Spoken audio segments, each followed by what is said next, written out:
Dear participants, please join us for the press conference between Prime Minister of Albania, Edi Rama, and Commissioner for Enlargement, Marta Kos. Edi Rama dhe Komisioneres për zgjerimin, Marta Kos. Përshëndetje,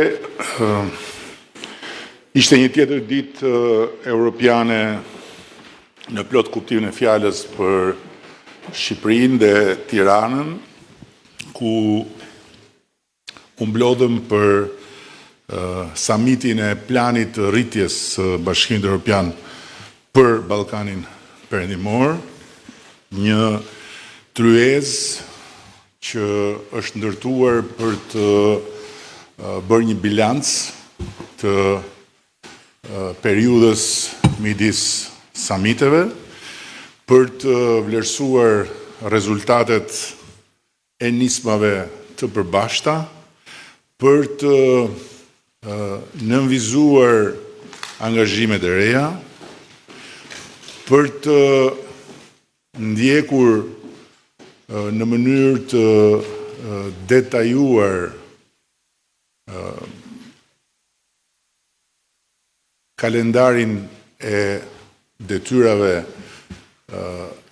që ka çdo njëri nga shtetet e Ballkanit Perëndimor në raport me planin e ri të rritjes, dhe për të diskutuar në fund në mënyrë të lirshme lidhur me gjithçka që secili ndjen nevojshme të ndaj me tryezën.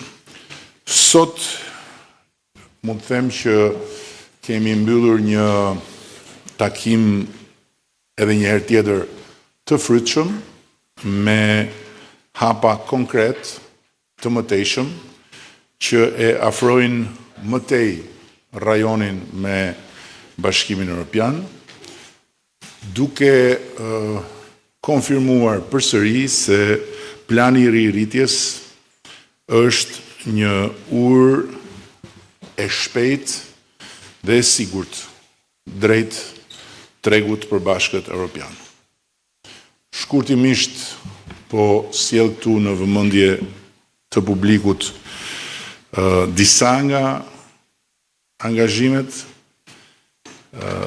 roamingu që me marrëveshjen e re do të përfshihet edhe për qytetarët tanë në regjimin e Bashkimit Evropian, një hap shumë i rëndësishëm dhe do me thënës pas atij me pagesat,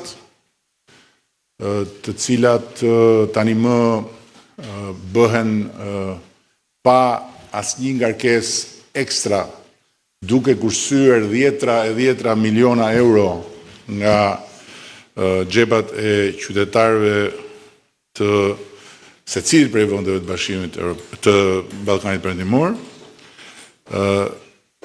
Ndërlidhja me korridoret europiane vazhdon të mbetet prioritet dhe vazhdon të financohet nga instrumentat e Bashkimit Evropian.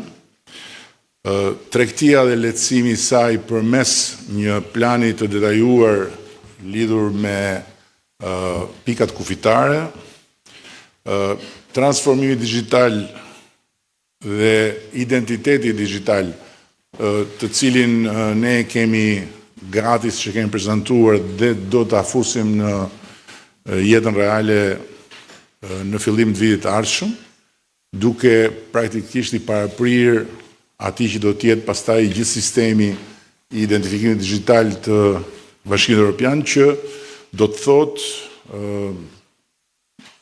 do të ketë më nevojë për karta identiteti, për pashaporta e kështu me radhë, sepse identifikimi do të bëhet thjesht përmes celularit.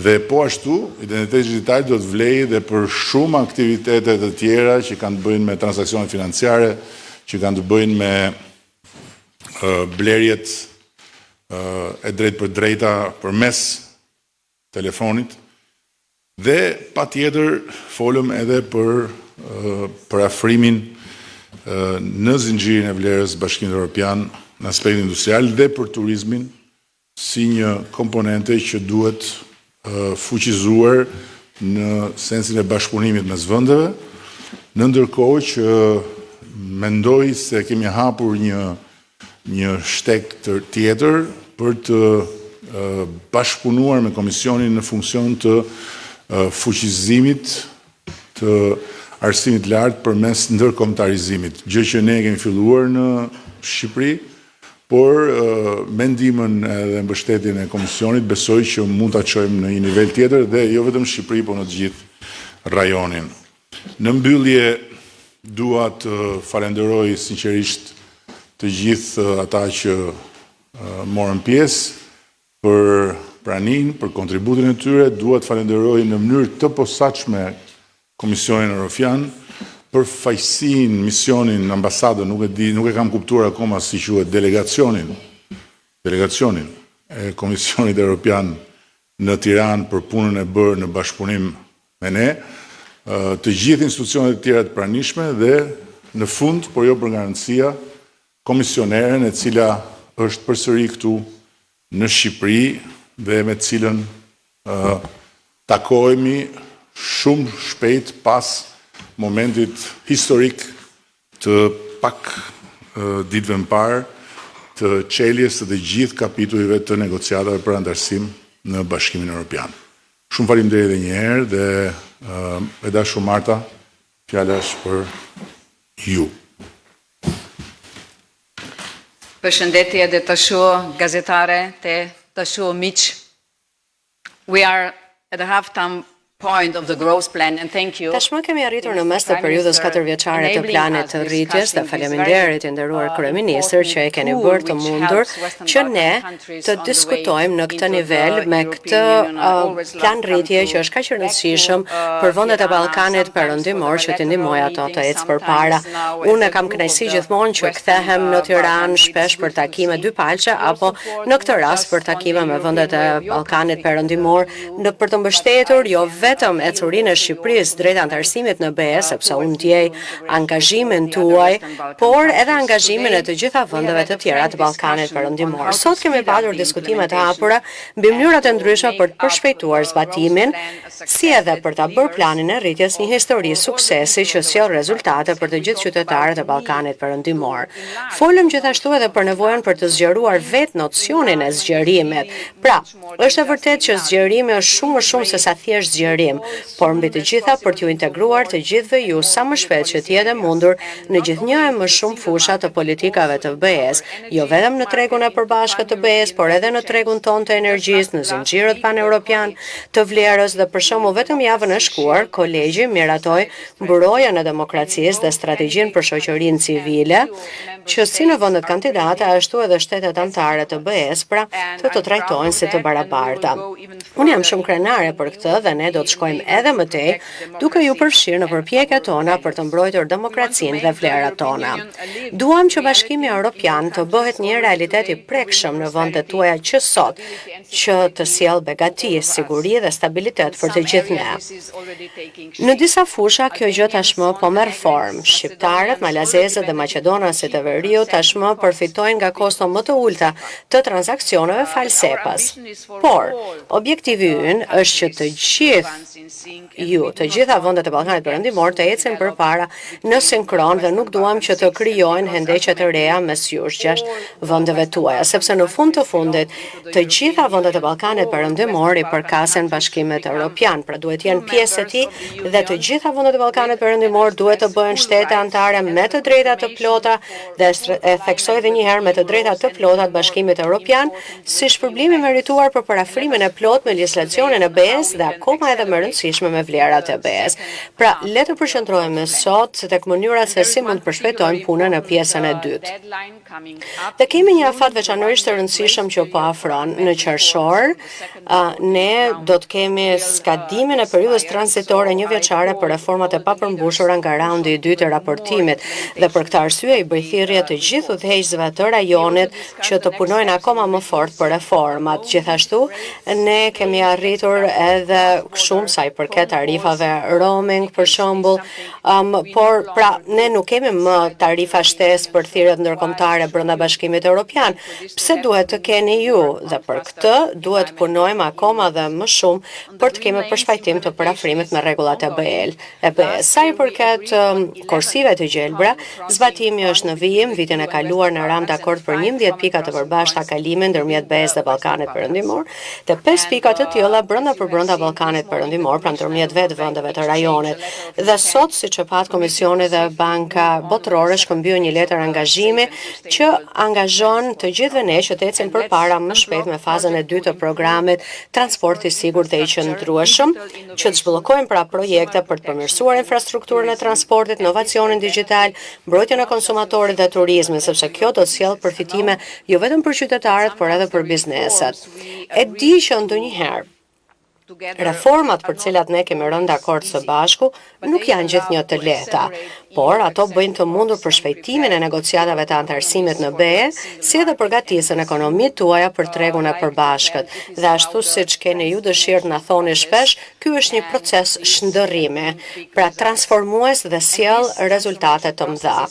Dhe ky proces sjell edhe mundësi të reja, duke bërë të mundur që ju të trajtoheni si shtet antar në disa prej politikave të BE-s, plus që u tregon edhe vendeve anëtare se ju jeni gati për më shumë, por edhe për integrim më të thelluar në Bashkimin Evropian. Gjithashtu ne diskutuam edhe se si mund të tërheqin më shumë investues të huaj instrumentet tona. Për shembull, ajo që ne presim është që sa më shumë I afrohen BE-s vendet e Ballkanit Perëndimor, dhe siç e dini ju ne përshkruajmë Shqipërinë dhe Malin e Zi si vende pararoj, pra sa më shumë të afrohen, dhe e dim këtë edhe nga të shkuarën, aq më shumë kureshtar bëhen qytetarët e shteteve anëtare, por gjithashtu edhe investuesit të huaj janë më të gatshëm të vinë këtu.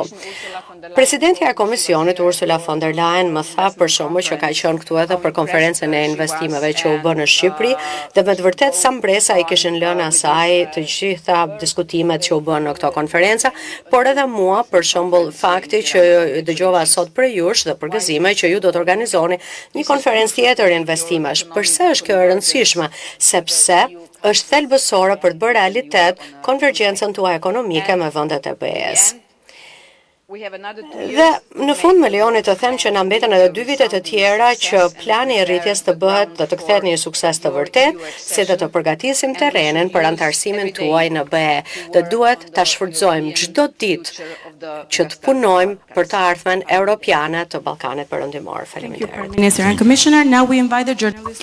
Faleminderit Komisioner e Kryeministrit, tash më ftojmë gazetarët që të drejtojnë pyetjet e tyre. Ambrozia Meta nga Syri Televizion. Pyetja e parë është për komisioneren për zgjerim. Raporti OSBE diri dhe raporti I Komisionit Evropian evidentuan se zgjedhjet e 11 majit ishin një ngjarje pa barabartë ku kesh përdorën burimet shtetërore, pati intimidim ndaj votuesve, ndikim nga rrjeti I patronazhistëve dhe përfshirje madje edhe nga bandat kriminale. Në gjykimin tuaj si lexoni këtë raport? Ishin zgjedhjet e 11 majit një standard I plotësuar për integrimin, a ishin ato në standardet e Bashkimit Evropian? Dhe për kryeministrin Edi Rama. Kur ish kryeministri juaj Arben Ahmetaj u shpall në kërkim nga SPAK, ju deklaruat se nuk mbani përgjegjësi për bashkëpunëtorët tuaj të cilët han dardha pas shpinës tuaj. Sot një tjetër bashkëpunëtor juaj Erion Veliej është në burg dhe një ditë më parë GKKO ka vendosur në mas sigurie zvendës kryeministrën tuaj për shkelje të barazisë në tendera. Pyetja ime është, a do shkarkoni Belinda Ballukun dhe a kemi të bëjmë me një rastësi dhe të gjithë bashkëpunëtorët tuaj han dardha pas shpina, apo është një model qeverisës për të cilin ju duhet të mbani përgjegjësi? Faleminderit. Po, zgjedhjet kanë qenë të lira dhe të ndershme. Është gjithmonë mirë kur marrim sugjerime për përmirësime dhe kjo është gjë e mirë për Shqipërinë, por edhe për Bashkimin Evropian. Faleminderit për pyetjen. Dua të them fillimisht se nëse sot Shqipëria I ka hapur të gjithë kapitujt e negociatave për antarësim, ndër disa arsye themelore, është edhe fakti se Shqipëria po e lufton seriozisht korrupsionin dhe krimin e organizuar.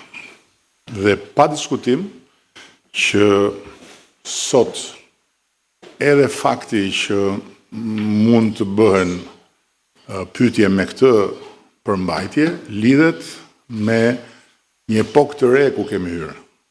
Dhe në këtë epokë të re, Shqipërinë e ka futur kjo shumicë qeverisëse me mua në krye.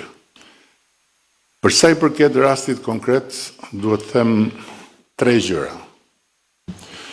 Spari, pavarësia e gjyqësorit nuk është as një slogan, nuk është as një manovër politike dhe as një eksperiment i përkohshëm. Por është një shkëputje historike nga e kaluara. Dhe e realizuar vetëm në vitet e fundit, kjo pavarësi ka sjell një risi absolute në jetën institucionale të Shqipërisë dhe zhvillime të padiskutueshme pozitive. Duke filluar nga një fakt i pamohueshëm, varrosja e kulturës 100 e kusur vjeçare të pandëshkueshmërisë. Por ama ka shfaqur edhe dobësitë e natyrshme të një pushteti krejt të ri, fëminor për nga mosha, si dhe reflekset vjetra antidemokratike. Së dyti, dua të theksoj se pavarësisht dhe përtej kostove të larta që kanë për vendin dhe jo thjesht për ne, këto reflekse të vjetra antidemokratike, të trupave të reja speciale, për ne dhe për mua personalisht, mbrojtja e pavarësisë dhe ruajtja e pavarësisë së sistemit të drejtësisë janë parakushte. Janë parakushte për çdo qëndrim nga ana jonë, sepse, siç thotë edhe një fjalë e mençur që mua më pëlqen shumë, kur nuk duhet hedhur fëmia bashkë me ujin e pistë. Dhe këtu vite e treta, pezullimi nga detyra e një ministri, në këtë rast edhe zëvendës kryeministri, pra drejt për drejt përgjegjës për drejtimin e qeverisë në mungesë kryeministrit, është një tjetër shfaqje e pikërisht astyre doftësive që përmenda më lart, të një pushteti krejt të ri dhe e reflekseve antidemokratike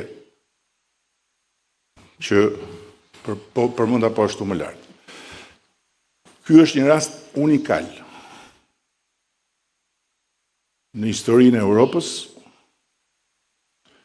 dhe po ashtu edhe në historinë e trupave speciale të drejtësisë që janë krijuar në proceset e integrimit evropian të vendeve të ish-lindjes komuniste, ku s'ka ndodhur kurrë që një prokuror dhe një gjykatës të mblidhen kokë në kokë dhe të pezullojnë nga detyra një antar i qeveria. Por, dhe ky është një por shumë i madh, nëse një prokuror special dhe një gjykatës special i shkallës parë të speciales këtu në Shqipëri kanë vendosur të pezullojnë një ministër, cënimi drejt për drejt i pavarësisë dhe i funksionimit të një pushteti tjetër të pavarur, siç është ekzekutivi, duke marrë kompetencat e kryeministrit, të presidentit dhe të parlamentit, prej nga buron mandati i qeverisë dhe i çdo ministri.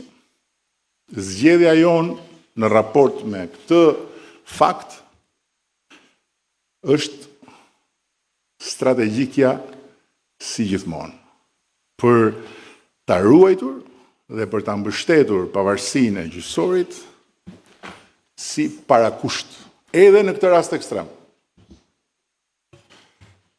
E thënë drejt për drejt, ne nuk mund të përgjigjemi një arbitrariteti të këtyre përmasave me asnjë lloj arbitrariteti. Dhe as do të angazhohemi larg qoftë në një betejë politike, retorike me drejtësinë. Por do vazhdojmë me durimin tonë strategjik. Do të ruajmë dhe mbështesim pavarësinë e gjyqësorit, do të respektojmë pa kushte vendimin e pezullimit të ministres dhe në ndërkohë do të kërkojmë mbrojtjen e pavarësisë së funksionimit të cënuar të qeverisë vetëm tek drejtësia në gjykatën kushtetuese. Këta jemi ne, ky jam unë, dhe kështu do të jetë deri në fund, kur unë të kem privilegjin që të udhëheq Shqipërinë për ta bërë anëtare të Bashkimit Evropian. Mbrojtja e pavarësisë së re dhe jo të përkohshme të sistemit drejtësisë është prioriteti ynë absolut edhe përballë situatave kaq flagrante sa kjo situatë, për cilën po drejtësia duhet të gjejë përgjigjen kushtetuese. Raziela Myslimaj nga Report Televizion. Zoti kryeministër, siç e cekët edhe vetë që qeveria nuk mund të qëndrojë pa një zëvendës kryeministër, është një post kushtetues. A keni diskutuar dhe keni menduar për emrin që do të zvendësoj Belinda Balluku në postin e zëvendës kryeministrit dhe a do të jetë me një karakter po kaq të fortë politik sa Belinda Balluku apo do të jetë një figurë më teknike ndoshta? Nuk u kuptuam. Pezullimi është vendim i një gjykate që ne do ta përcjellim në gjykatën kushtetuese si një akt brutal ndërhyrje në pavarësinë e pushtetit ekzekutiv. Dhe gjykata kushtetuese do duhet të na thotë se cili është qëndrimi i saj bazuar mbi Kushtetuën e Republikës së Shqipërisë. Pra nuk jemi në kushtet kur duke ndërhyrë me forcë në pavarësinë e ekzekutivit mund të diktohet ndonjë lëvizje e qeverisë. Kështu që për periudhën që flasim, qeveria e Shqipërisë nuk ka zëvendës kryeministër dhe nuk ka një ministër të infrastrukturës dhe energjisë që funksionon. Kaq. Përshëndetje, Erkys Gjençe, News 24. Zonja Kos, ju dëgjuat deklaratat e kryeministrit për sa i përket çështjes së zonjës Balluku, zëvendës kryeministres. Një pyetje për ju. Bashkimi Evropian a pret që vendet anëtare që aspirojnë të anëtarësojnë në Bashkimin Evropian të kenë një zëvendës kryeministër dhe ministre e cila mbi të cilën e rëndon një akuzë nga prokuroria speciale? Faleminderit. I cannot comment the concrete cases. What I Nuk mund të can komentoj say çështje is, konkrete. Ajo që mund të them është që një sistem i pavarur gjyqësor është një nga arritjet më të mëdha të Shqipërisë gjatë viteve të fundit dhe gjithashtu Shqipëria ka patur një ecuri të rëndësishme në luftën kundër korrupsionit. Dhe këtë ne e kemi patur si pjesë të gjetjeve tona dhe e kemi bërë edhe pjesë të raportit të zgjerimit, ajo që ka ndodhur gjatë 2 viteve të fundit në Shqipëri, në fushën e sundimit të ligjit, e mbrojtjes së qytetarëve dhe të sektorit të biznesit, do thosha që është e pa precedent. Ajo që ne duam nga çdo vend kandidat është të ketë një sistem ku me ndihmën e sistemit gjyqësor do të ketë siguri ligjore, që në rast se dikujt i dhunohen të drejtat, atëherë ka gjykata dhe ka gjykatës të cilët do të kujdesen për këtë çështje.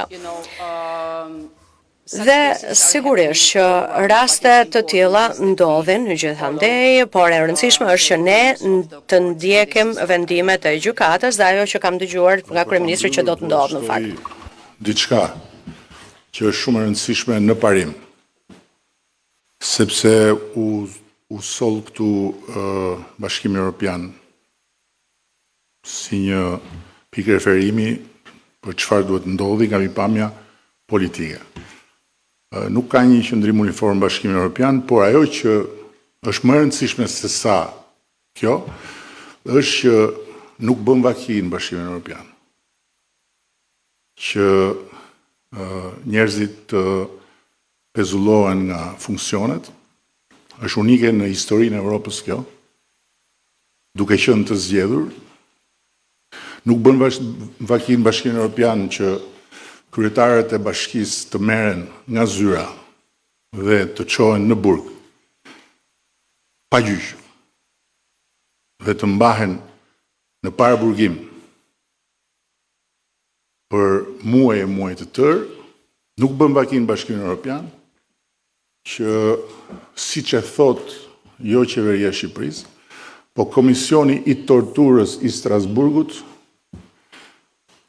një vend të ketë më shumë të paraburgosur se sa njerëz të gjykuar dhe të burgosur me gjyq. Kështu që në këtë pikë unë besoj që të gjithë duhet të bëjmë punën dhe të luajmë rolin tonë. Ne kemi tonin, roli ynë është që të jemi garant të kësaj pavarësie të drejtësisë që Shqipëria po e njeh për herë të parë në historinë e vet, ta mbrojmë këtë pavarësi të gjyqësorit edhe kur rëndon mbi ne në formën e një padrejtësie sipas nesh, që e përsëris nuk ka të ngjashme në Europë dhe të respektojmë kufirin ton, pa hyrë në territorin e një pushteti tjetër të pavarur. Por nga ana tjetër, të gjithë duhet të bëjnë detyrën e tyre. Nuk mund të hyhet në territorin e një pushteti tjetër të pavarur dhe kjo vlen edhe për pushtetin ekzekutiv, kjo vlen edhe për pushtetin legjislativ. Ashtu si kundër, miqësisht ju them që kultura e gjyqeve popullore dhe e organizimeve nëpër salla që dikur ishin salla teatrosh dhe vatrash kulture, sot janë sallone mediatike, për të dhënë dënime bazuar mbi sekrete hetimore të nxjerra nga vetë prokurorët, është një kulturë që duhet ta luftojmë të gjithë, sepse nuk i bën mirë askujt dhe nuk i bën mirë kësaj shoqërie. Por, natyrisht, nuk është puna ime ajo, puna ime është kjo që po ju them. Ne jemi garantët e pavarësisë gjyqësorit, do vazhdojmë të jemi garantët e pavarësisë me çdo çmim, edhe kur çmimi është i atill që të vjen të mos ndalesh duke thënë se çfarë të shkon nëpër mend. Por këtë rrugë kemi zgjedhur dhe vetëm kështu ne mund të arrijmë objektivin që të bëhemi vend antar i Bashkimit Evropian dhe duhet ta besojmë këtë gjë. Është një pushtet i ri, fëminor, i ndërtuar mbi një të kaluar që nuk e ndihmon drejtsinë e pavarur. S'ka traditë, s'ka kulturë historike të një drejtësie të pavarur. Aftësitë e prokurorëve dhe gjykatësve janë një pjesë shumë e rëndësishme që duhen rritur dhe forcuar. Duhet kohë, duhet durim dhe duhet vendosmëri. Ne këtë vendosmëri e kemi dhe për sa kohë do ta kemi, do të jetë kështu. Dhe kur them për sa kohë do ta kemi, flas për veten time. Që sa të jem unë në këtë detyrë nuk do shikoni luftra me drejtësinë apo akuza për të kundërshtuar akuzat që bën drejtësia. Ato duhet i shohë gjykata, por ama në ana tjetër ka një kufi. Ai është kufia që përcakton kushtetuta midis pushteteve të pavarur. Dhe nëse ne lejojmë të shkelë dhe ai kufi, atëherë ne kemi humbur diçka që është themelore jo për mua, as për këtë qeveri, as për një ministër sa qeverie, po për rendin kushtetues në Republikën e Shqipërisë. Shumë faleminderit.